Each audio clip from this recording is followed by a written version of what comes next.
You call it connection, but beneath it, there is fear. The need to belong is not always love. Sometimes it is survival. Fromm saw this clearly. Isolation feels dangerous to the human psyche. To be separate feels like exposure and risk. Belonging promises safety. Acceptance promises relief.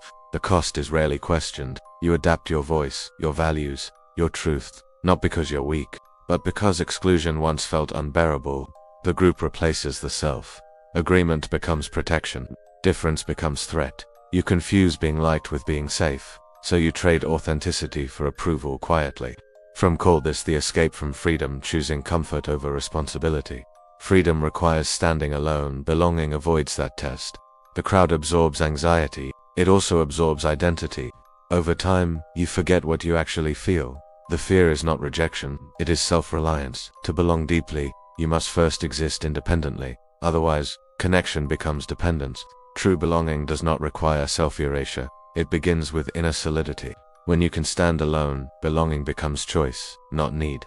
Fear loosens its grip. Relationships deepen. Respect appears. You stop disappearing to stay included. The fear behind your need to belong ends when you realize you can stand on your own.